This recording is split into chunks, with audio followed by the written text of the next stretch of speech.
अष्टादशाध्यायिनीम् अम्ब त्वामनुसन्दधामि भगवद्गीते भवद्वेषिणीम् यं ब्रह्मा वरुणेन्द्ररुद्रमरुतः स्तुन्वन्ति दिव्यैस्तवैः वेदैः साङ्गपदक्रमोपनिषदैः गायन्ति यं सामगाः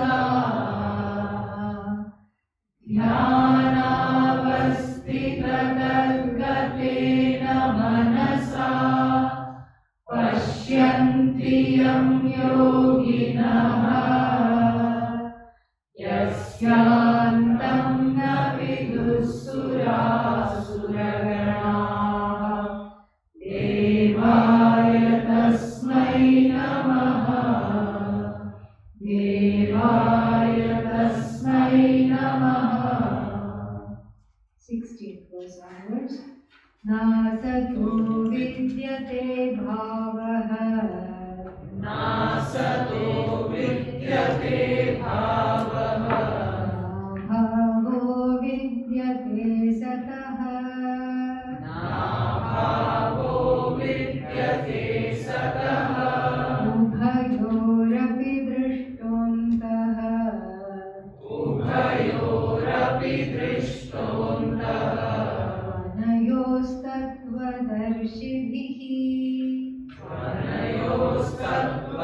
अनयोस्तत्त्वदर्शिभिः अविनाशि तु तद्विद्धि अविनाशि तु तद्विद्धि येन सर्वमिदं ततम् येन सर्वमिदं ततम्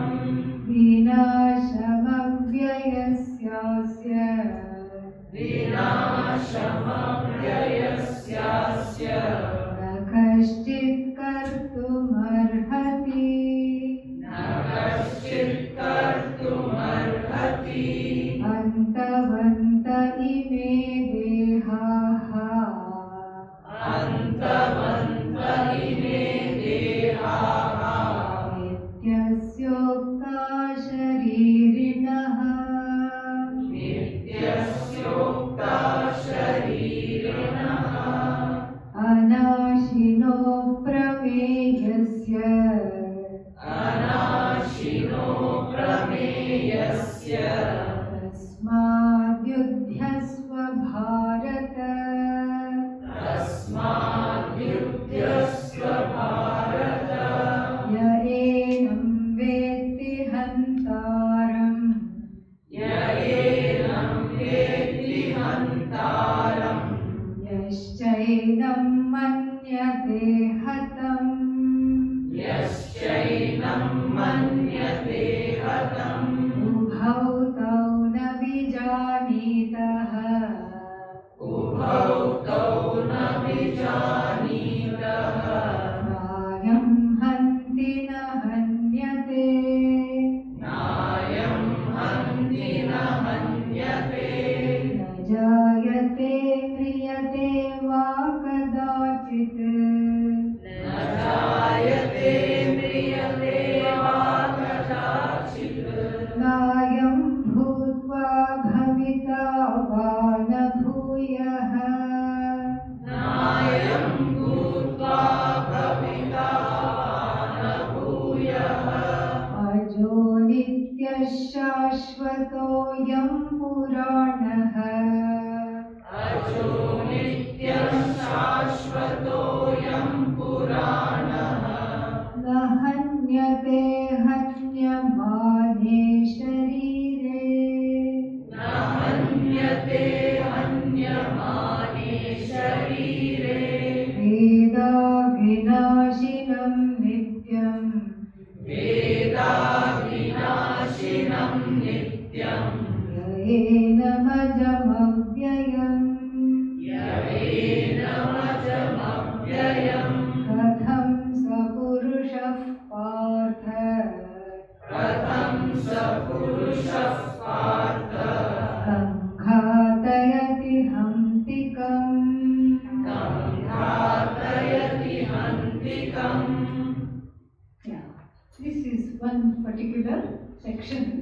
which ends in, doesn't end, but this particular section kind of completes that the discussion that's going to start in 16 up to 22, describing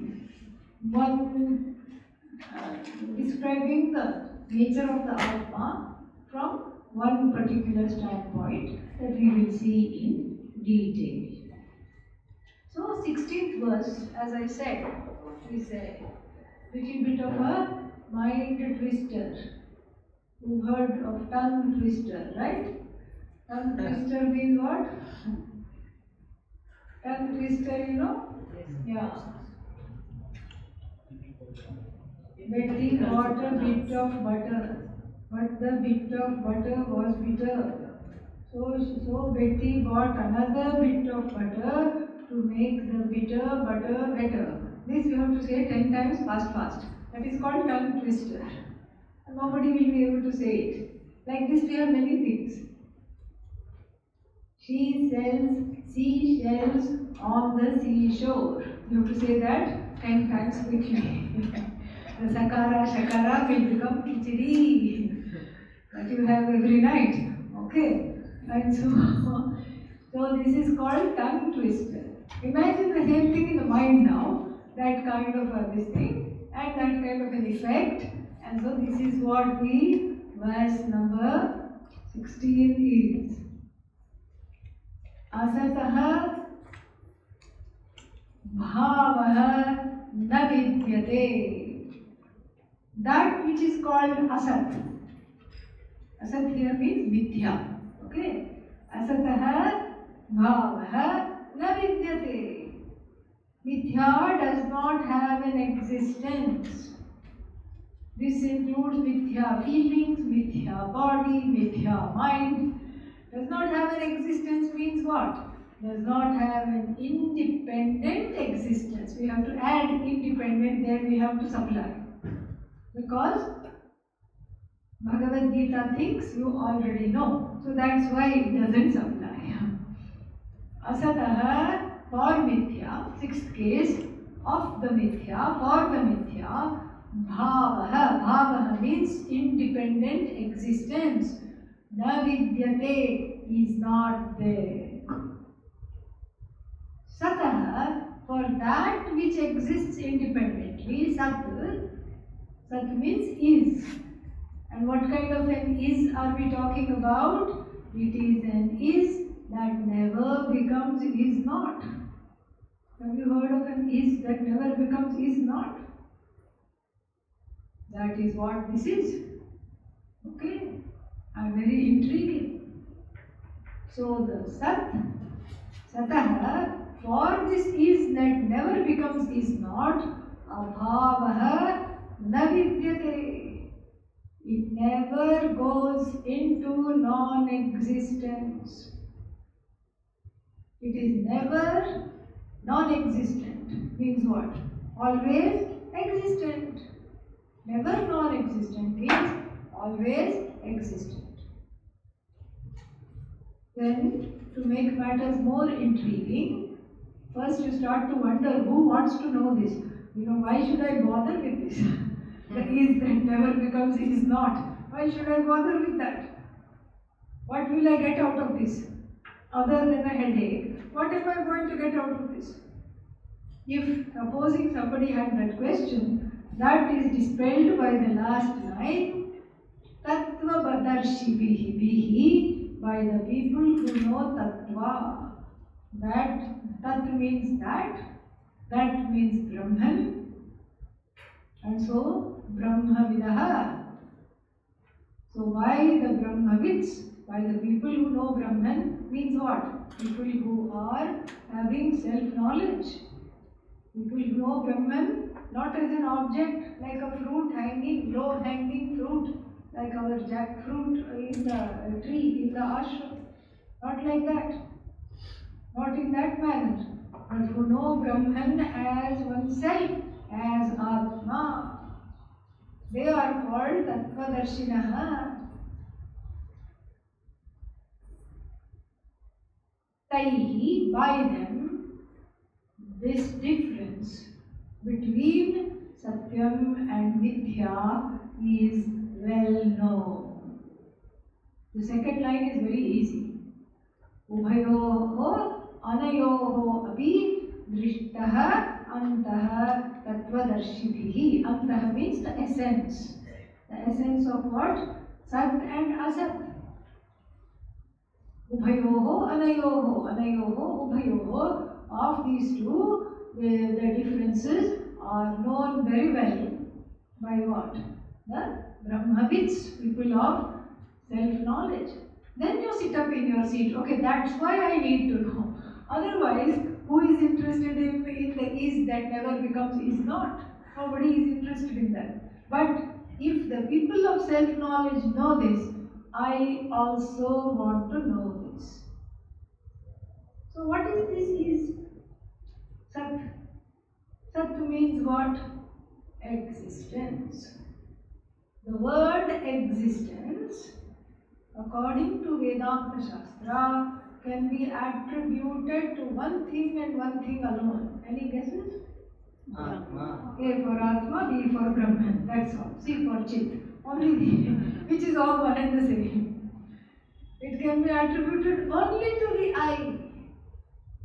But why is it? It's not fair. Why only to the I? Why not to all the things that we see?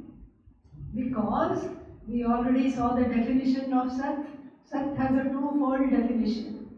Sudden quiz in the class on a rainy day. Oh no. Yeah. What are the definitions of Sat? Kalatrayepi tishtati, unchanging in all three periods of time. Very good. What's the other one?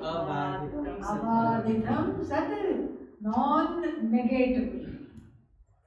Non-negative. Cannot be negated. Now, keeping in view this definition, this twofold definition of Sat, try and apply it to anything in the universe. Is this Sat? No. No, because I can negate it right now. It's not even a real shovel. So to speak. Kritrimam. So, this can be negated, correct? Then what about this? Huh? No. Not sun. Not sun. Water in the glass? Not sun. Crystal? Not sun. Pot? Not sun. Cloth? Not sun. Anything that you see, anything that you can objectify. Asat, asat, asat, asat, asat. Asat doesn't mean non-existent. Asat has a specific technical meaning. Mithya. And what is the definition of Mithya? Twofold definition of Mithya. Dependent on Sat. Don't just say dependent. Dependent on Sat. Otherwise dependent on mother-in-law. That's not the idea. Dependent on Sat. What's this next definition? Sat asadbhyam. Sat asadbhyam anirvachaniya. Meaning that which cannot be categorically said to be existent and categorically cannot say it is non-existent. Like even this flower. You cannot say it is existent for the reasons we just spoke about. Can you say it is non-existent? No, because it is visible. It is available for transaction. And so for these reasons, this is Mithya.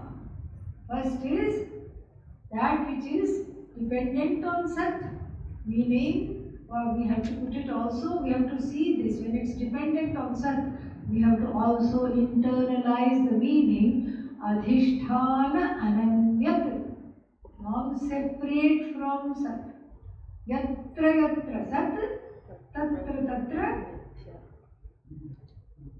yatra yatra Mithya, tatra tatra. So wherever there is Mithya, Sat must be there. Just like wherever there is sunlight, sun must be there. Even though it's too bright to look at, sunlight is there means sun is there. This is how we have to understand. So therefore, everything in the world, we are looking for that which exists independently in the world, but such a thing is not there all. Whatever you see is the cause, turns out to be the effect in another context. We can go from a simple to more complicated example. Pot is the cause. For what? Holding water. Is pot the cause? No. It has a daddy. What is the daddy? Clay. Clay is the cause. And pot is effect. Okay, I like this. So clay is always the cause? No. Not at all. Because what is the cause of clay? You can say earth, Mother Earth, cause of clay.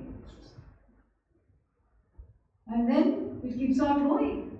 Everything has to end up in Brahman anyway.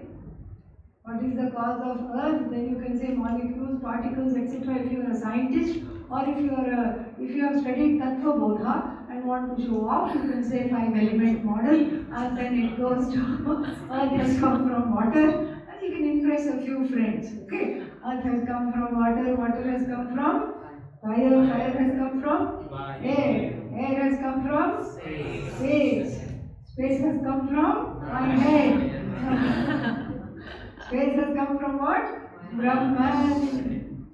Everything is Brahmashray. So you can take that route, or if you are a physicist, you will say particles, molecules, nanoparticles, microparticles, and there also you end up into what is called quantum physics, where the observer is affecting the experiment. How can you not? Because it's the same thing. And these quantum physicists will tell us that as soon as you wonder what you are looking at, whether it's a wave or a particle, and you say it's a wave, and it says yes, yes, I'm a wave, and it waves back, and you say no, no, no, you must be a particle, and obligingly it quote unquote becomes a particle as it were. That means what? There is no difference between the observer and the observed. The observer and observed are both the same truth. So whichever way you look, whichever model, you take the scientific model, you take the Vedantic model, you end up in either an infinite regression or in Brahman.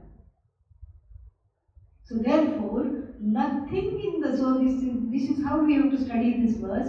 Premise number 1, first point. Nothing exists independently of Sat. This is the first premise. Nothing exists independently of Sat. Number 2, Sat is not an object which is the super cause, the master cause of everything which is available for objectification.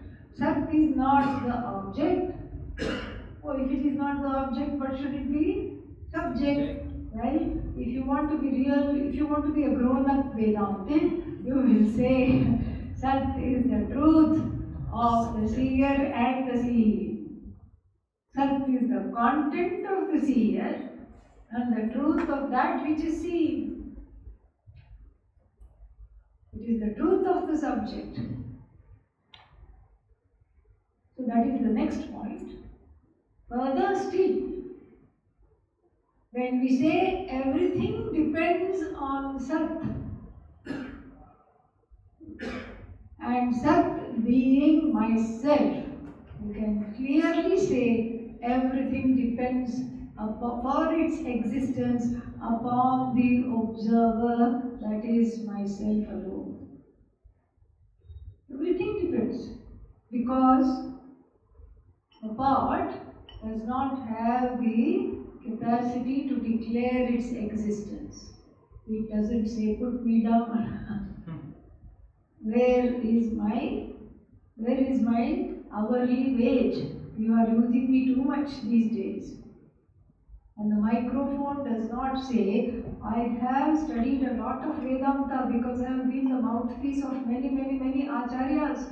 And so therefore I have a few things to say about this verse. It doesn't start speaking on its own. So therefore, that means what? It is all dependent on the seer, which is who? I, the truth of this seer, I. Everything is dependent on this I. Nothing is independent. You can take a simple example, cloth. We took the example of pot. From ghata we come to pata. Pata means cloth. So the cloth, and then what is the cause of cloth? Now first you say the cloth is the cause of shirt. But then the cloth itself has a cause. Yarn. And then yarn itself has a cause. Again you can go the scientific route, molecules, particles, etc. Or you can end up in Brahman. You can say cotton, and then cotton pods, and then cotton seed, cotton tree. You can either go in an infinite regress, or you can go earth and then fire, water, everything. You can go back. You know the drill. This is how it is. Nothing has independent existence in the universe. You see, everything is catching hold of something or the other. Each thing is dependent on the other in the Jagat. Sometimes there is what is called Anyonya Ashraya, mutual dependence.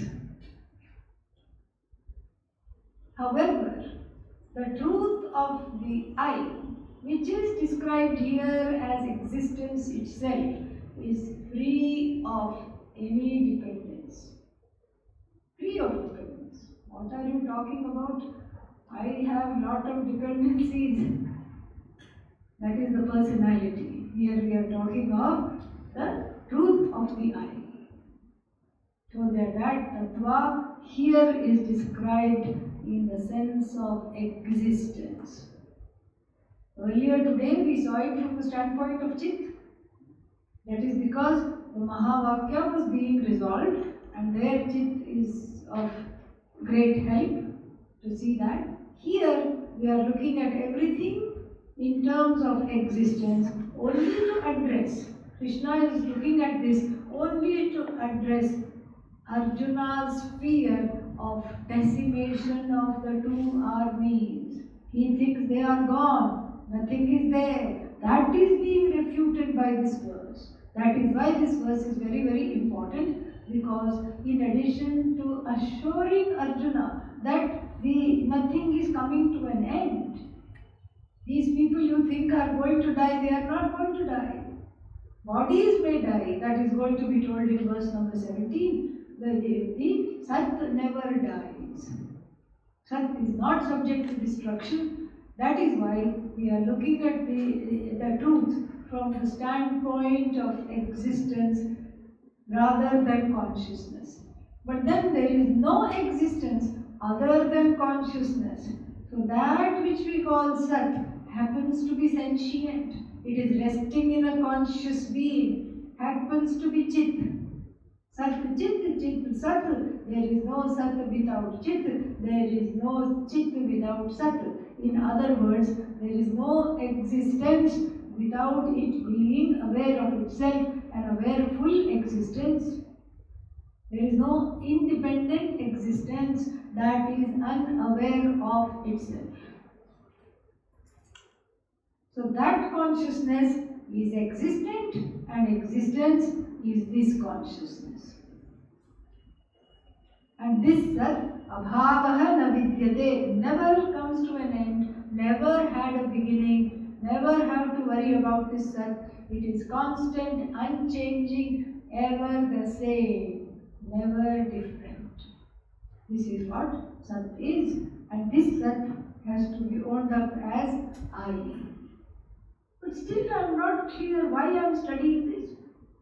Because, as Lord Krishna points out, the cause of sorrow is because this Sat and Asat, Satyam and Mithya are mixed up in the buddhi, in the thinking, in the cognition.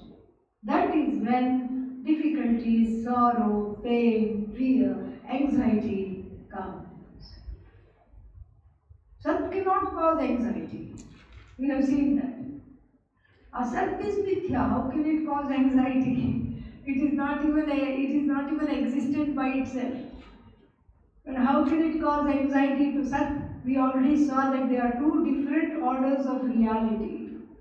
Remember the example of the person walking on the river and the shadow falls on the river, on the water.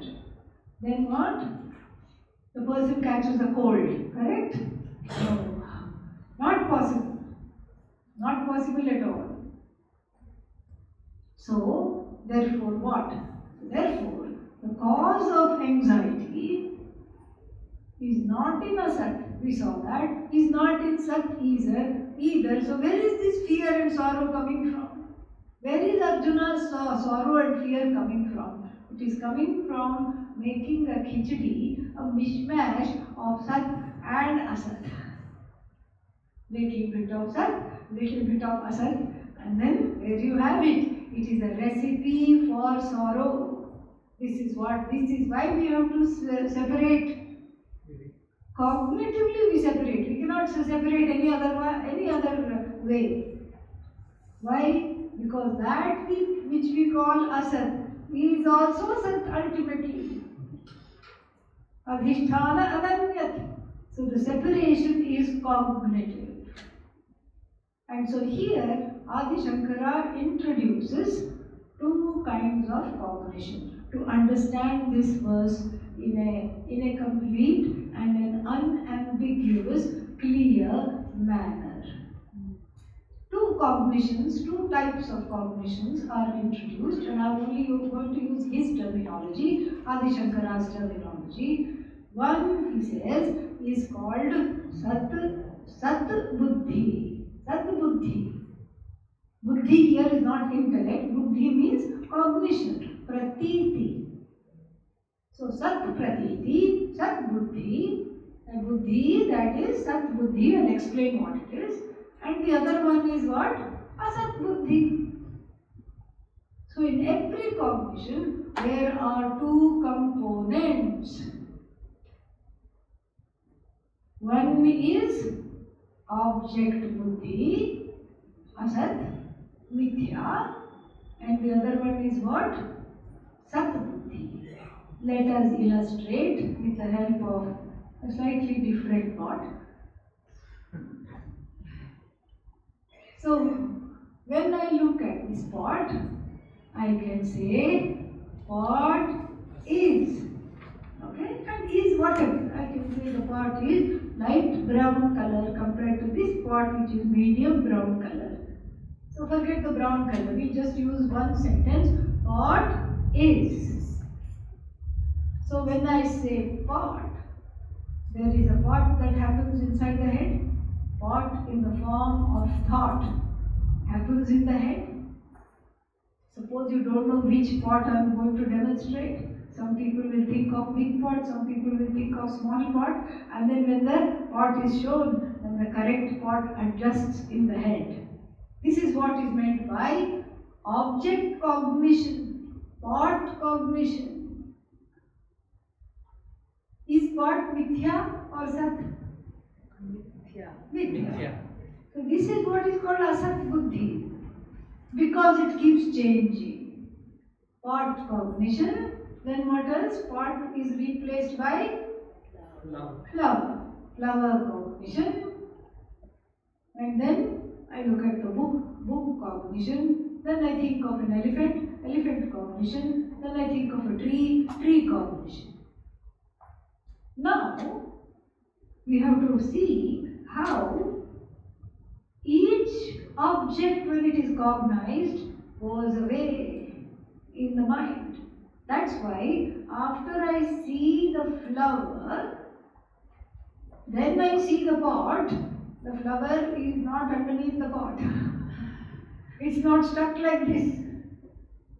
It's a free flower. The flower is free to be seen. Pot gone. Flower is. Flower gone. Big pot is. Big pot gone. Crystal is.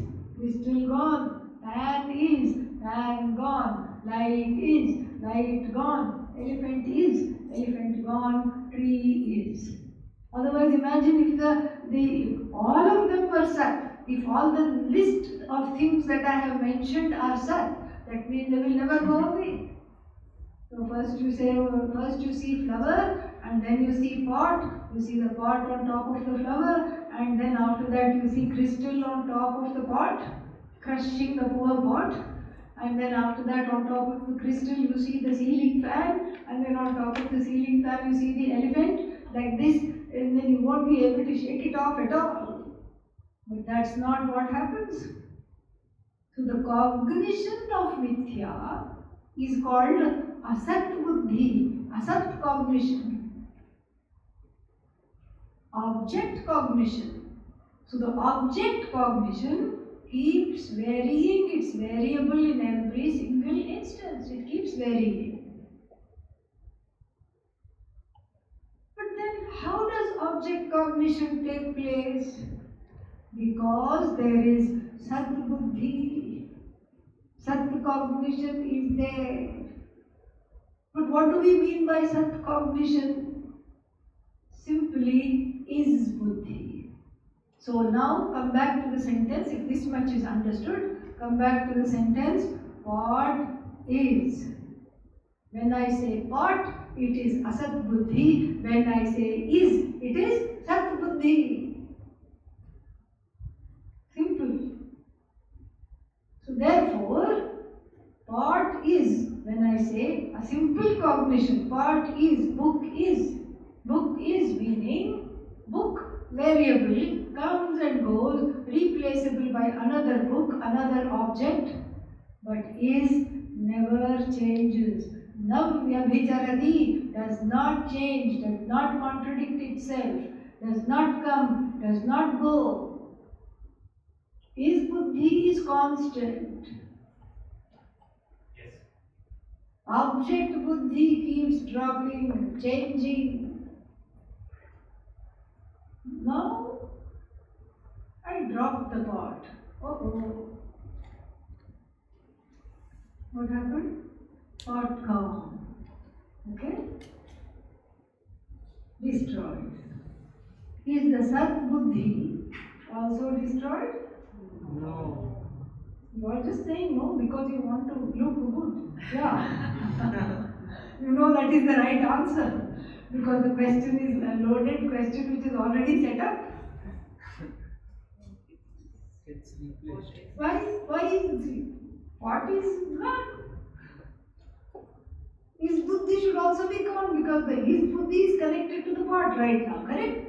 His buddhi should also be gone. But it is not gone, right? It's replaced. It's constant and it's replaced. It is constant, and also even in the sentence, what do I have to say? Pot is not. So is this still there? In the sentence, pot is gone, is there? In other words, destroyed pot is. Is here to stay. Destroyed pot is. Crack pot is. Destroyed pot is. Of course, we believe in happy endings. Pot is fine. Okay? So, destroyed pot is. Gone pot is. Injured pot is. You see how the two buddhis are completely different. His buddhi doesn't go even when the pot is destroyed. But here is an objection. So what, this pot gone? But then that his buddhi may be transferred to this pot. So that means what? This pot is sat because the pot cognition continues. Adi Shankara says no.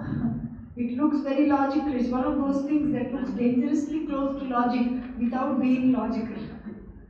It's called tarka bhasa, as though logic. It's not logic really. Because the pot buddhi, the object buddhi is, you can say, continues in another pot, but it cannot continue in anything else. So therefore, it changes, the object buddhi changes to continue to this pot. It's not that same pot that you are looking at, it's a different pot. Even if there are two identical parts, there will be some nicks and dents and something marking the difference. So you are looking at a different thing all the time. You are not looking at the same thing, and so therefore this objection is also dismissed by Adi Shankara. Then one more question can arise, and here is an objection coming from a kind of a condescending person. The one who says, see, you keep saying Sadbuddhi and you elevated the Sadbuddhi. You said Sat is Brahman, Sat is Ishvara, Sat is you, Sat is Atma. And then you said this Asat Buddhi joins the Sat Buddhi. Now, can Asat ever join Sat? See? Your verse and your arguments are full of holes. This is what the one more objection can come and mount a kind of a stay order. This Sat and Asat Buddhi, this kind of thing cannot coexist. We are not saying it coexists. We are saying it coexist means what? This part is coexisting with this part, because both belong to the same order of reality. But the pot is not coexisting with clay, right? If pot is coexisting with clay, one day the pot can say, I am sick of clay.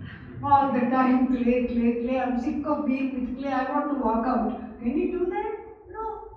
Same way, Sadbuddhi and Asatbuddhi. Asatbuddhi is completely dependent on Sadbuddhi. It is not some kind of a cohabitation or living together. It's not that they are getting married or they are getting into some kind of a contractual partnership, because they are not on an even plane at all. One is the dependent reality, another one is independent.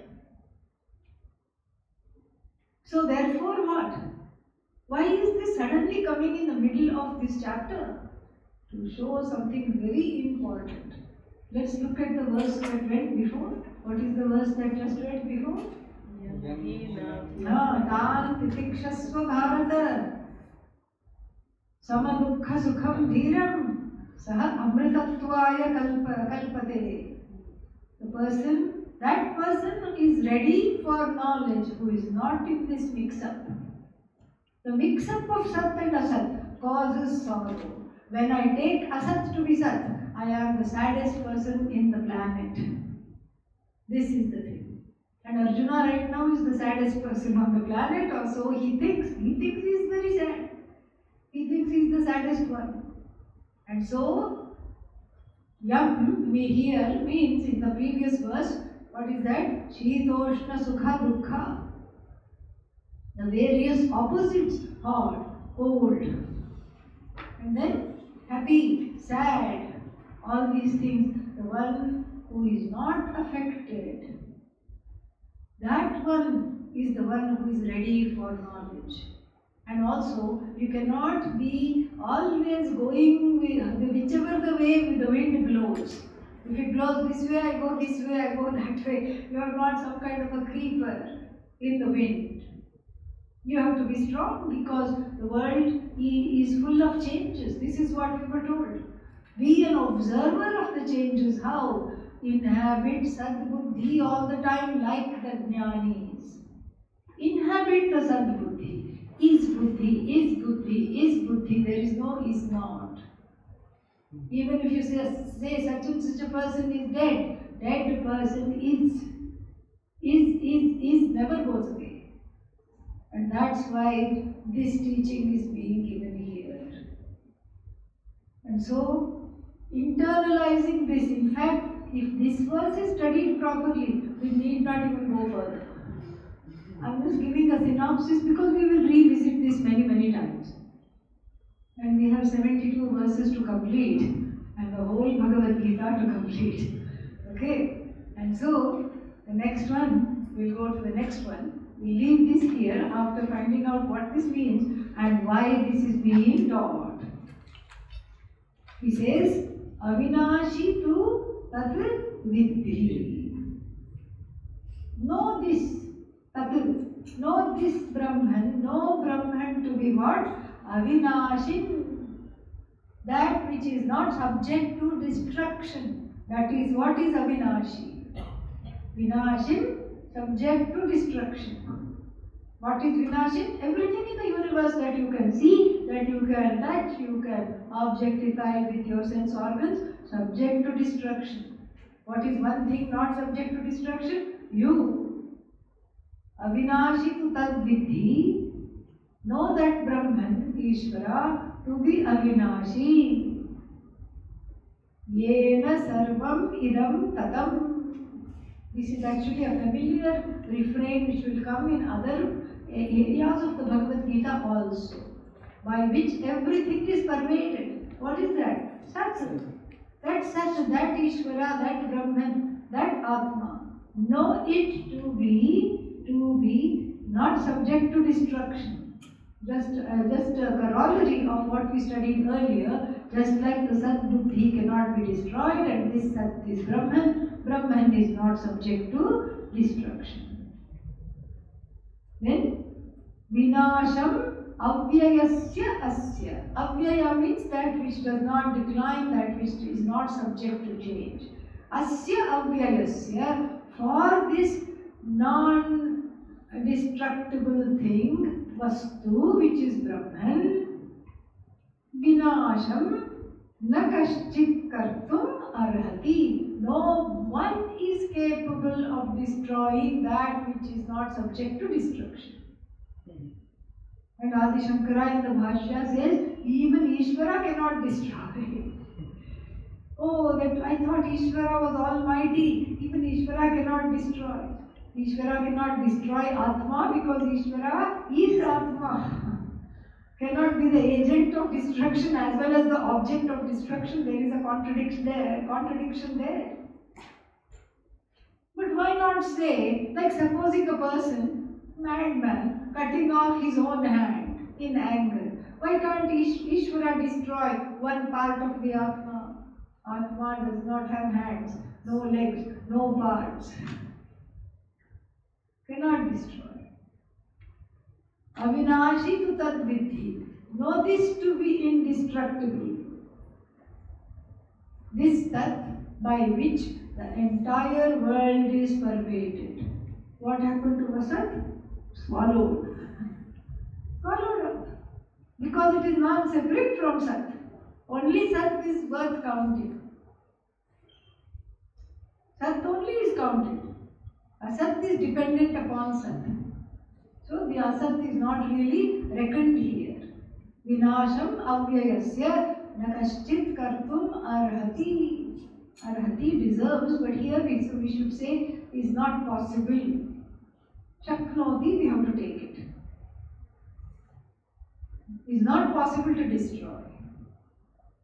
What are the sources of destruction?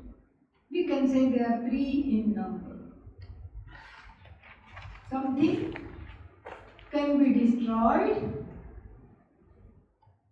by another thing like itself. One source of destruction.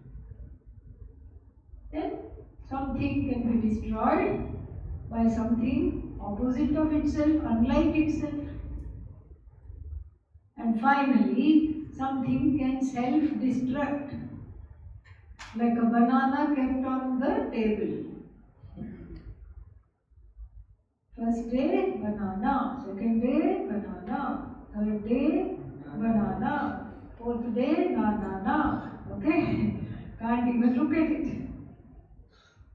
Changes color, changes taste, changes everything. You just have to give it to all the other beings who don't mind rotten, they enjoy rotten bananas, you just give it to them to eat. So here, that is what is called self-destruction. By itself it is destroyed. Sitting there on the counter, in the fridge, wherever you keep it is gone. Fridge maybe it stays a little longer, but then it is gone. So which source of destruction is the Atma subject to? None of them. Why? No, there is nothing unlike the Atma. So it cannot be destroyed by something other than itself, because there is nothing other than the Atma. It is alone Sat, everything is Asat. So there is nothing like the Atma to destroy Atma, another Atma not being there, that source of destruction gone. Perhaps it can be destroyed by something opposite to it, unlike to it, pratidvandvi, opposite to it. What can be opposite to it? So to Sat, Mithya. Can Mithya destroy Sat? No. Because they belong to different orders of reality. Which is the same reason that the dream lottery money, which you won in your dream, you cannot wake up and say, I'm going to buy a house and make the down payment and EMI with this itself. Can you do that? No. Why? That is there. This is here. Two different orders of reality. You cannot use the dream money to pay for the house in the waking state. If you try, the real estate person will chase you away from their office. That is what will happen. Do you have down payment? Yes. Well, how much are you going to put down? Whatever you want. I have won the lottery. Really? You won the lottery when? There was no drawing. Well, in my dream I won the lottery. And the real estate agent will look at their assistant and say, okay, just give them a cup of tea and send them, pack them off. They are wasting time. Satyam and Mithya cannot affect one another. Just like space does not get wet when it rains. You need a raincoat, you need an umbrella. Does space need a poncho? No. No. Space does not get wet.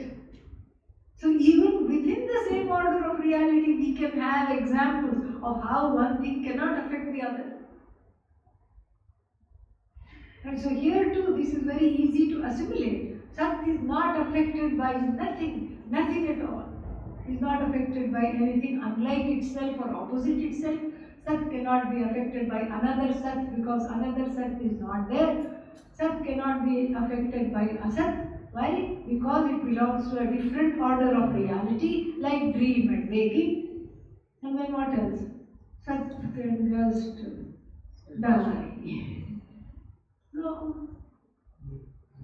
Why doesn't it die? Because it was never born. Not subject to death, not subject to birth. Simply is. So the is never dies. The is lends its isness to all the objects that cannot claim to be is on its own, on their own. The Sat lends its existence and its sentience to all things and lights up the whole universe. Therefore, we can say pot exists, flower exists, book exists, room exists, fan exists, light is. It's a borrowed is. Borrowed is. This is a very practical teaching, extremely practical. So borrowed is. Like the crow who saw a bunch of peacocks dancing and he thought, crows are very clever, they have a lot of intelligence. And he said, I also want to go and dance, they are having such a good time. And he saw one board, 4 peacocks only, no non-peacocks allowed. Felt very sad. Then they saw that when the peacocks were dancing vigorously, they were dropping some of their beautiful iridescent feathers. So it gathered the feathers and then put some and then went, shuffled itself to the entrance. There was a security guard peacock. But it had some diversity training. So if it thought this is a strange looking peacock, it was trained not to say anything. So So it said, okay, ठीक है जाओ. Some mutant peacock, it thought. And so it said, okay, we shouldn't say anything bad. All right, let it go in. And it went, it too danced, it had a good time. And then what? It forgot itself and danced very vigorously. And the peacock feathers fell off. And then the peacock saw that and it was pecked out of the convention. Okay? So that is how everything is. Everything shines in the pre-borrowed feathers of Satchit and Ananda. Everything is an impostor. We fall in love with things because we fall in love with Satchidananda. Falling in love with Satchidananda is really falling in love with oneself. And falling in love with oneself is not even necessary because one is all love. Like that Greek character, his name was Narcissus. And he was looking for a life partner. Very good looking, apparently. And then what did he do? He was going by a pond, a lake, something. And then he happened to see his reflection. And he said, oh, and he fell in love with his reflection. Let me embrace you. When he tried to embrace the reflection, the water, he just got wet, that's all. And the water would disturb the reflection. So therefore, this is something, and he just pined. That's a very sad story. And so here, this is exactly how it is.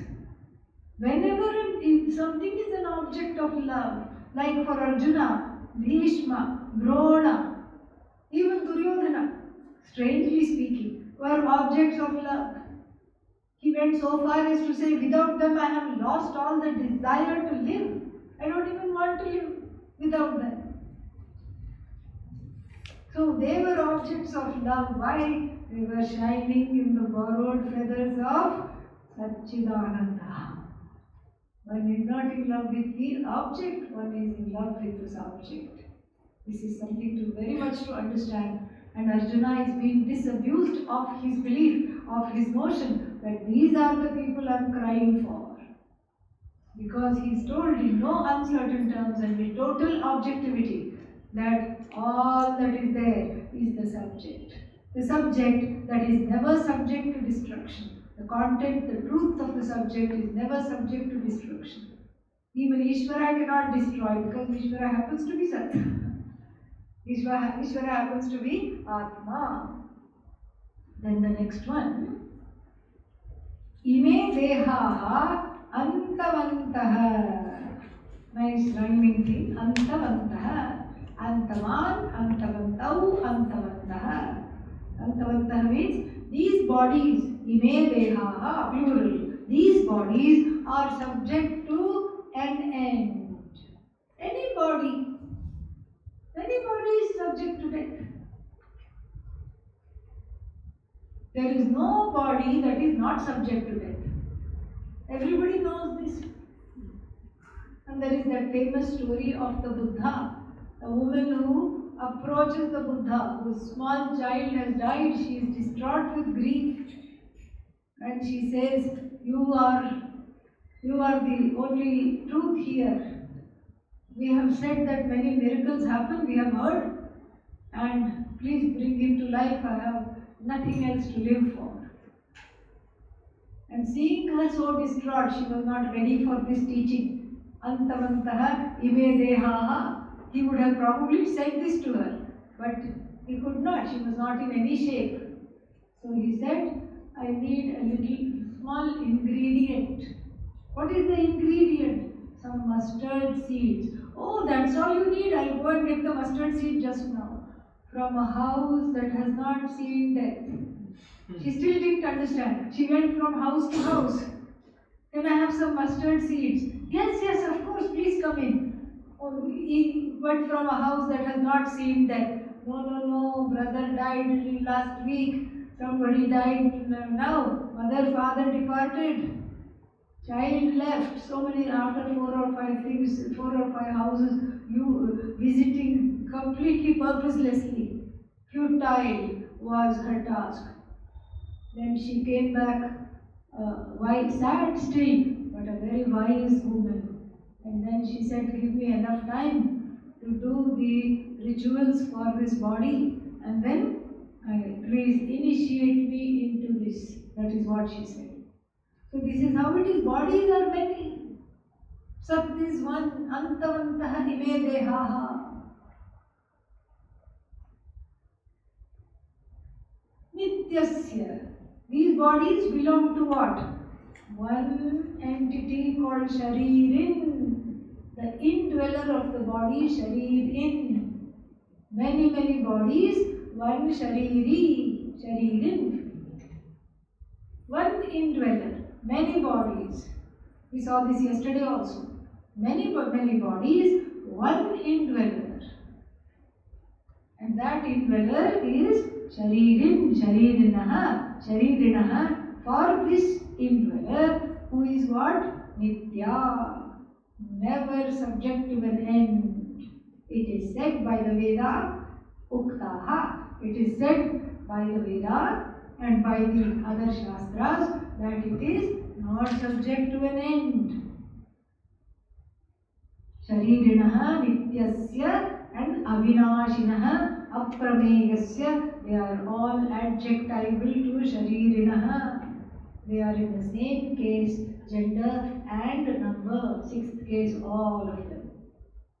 So, for this Sharirin, the indweller of the body, who is Nitya, who is Anashinaha, not subject to destruction, and then finally what? Aprameyaha.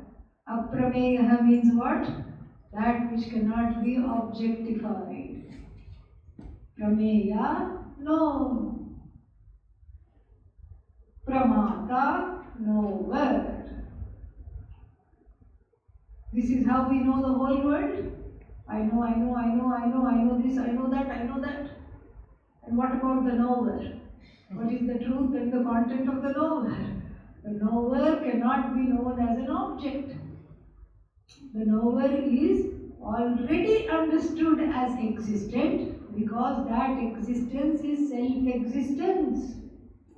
The knower is understood as existent, as self-evident, but now that self-evident knower's truth we are understanding as not subject to destruction, not subject to objectification. That's why when you ask somebody, please come and study about Brahman, they will say, I don't have time for one more thing in my life. And what does that excuse? It's not even an excuse, that is what they really feel. What does that show? That shows that the common thinking is Brahman is one more item in the universe. Like when you're having lunch, suddenly one more new dish is presented and you say, I am so full, I can't eat, don't give me this. So Brahman becomes one more item, one more object to know. No. Brahman is not one more object. It is the truth of each and every object. It is that because of which all the objects are. And itself is not an object. It is the content of both the subject and the object. It is the truth. And so, aprameyaha, that which cannot be objectified, that which is always free. It's not one more thing in the universe. Without it, no thing can exist, but it is not one more thing. That is how, just like without clay, pot number 1 and pot number 2 cannot exist. So when we count the pots, we say 2 pots plus clay. Can we say that? No. Same thing. Sat is the cause of everything. Sat itself is not objectified. It's not yet one more thing in the universe at all. And then therefore, Anashinaha Aprameyasya. And then therefore there is a very interesting conclusion to this word, Tasmat, therefore, Yudhyasva Bharata, get up and get ready to fight. This must not be read as a command, even though it's in the imperative mood. It is not a command. Why is it not a command? Because the Gita is not a karma shastra. It is not enjoining anyone to do this. It is nivrityatmakam shastram. It is a shastra that is it is asking you to understand yourself as a non-doer, not as a doer. So there is no reason why Lord Krishna will order Arjuna to fight. He is simply stating a fact. Therefore, now you need not have any objections to fighting, because that is what you are getting ready to do. We are after all in the middle of the battlefield. That is what you are getting ready to do. That's what you have to do now to protect Dharma. And hopefully, my teaching up till now will convince you to do that. Why? Because even the people that you think you are killing are not really coming to an end. They are all Sat. They are all Sat Chit Ananda. They are all just Ishvara. They are all Bhagavad. They are all Brahman. They are all Atma. However you take it. They are not, even if you take them as Jiva, it doesn't matter. Jiva also doesn't end. So wherever your cognition is, wherever your knowledge is, even if you take them as Jiva, Jiva also doesn't come to an end. Goes through various lokas and then comes back in another avatara, another body. So in any case, they are not subject to death.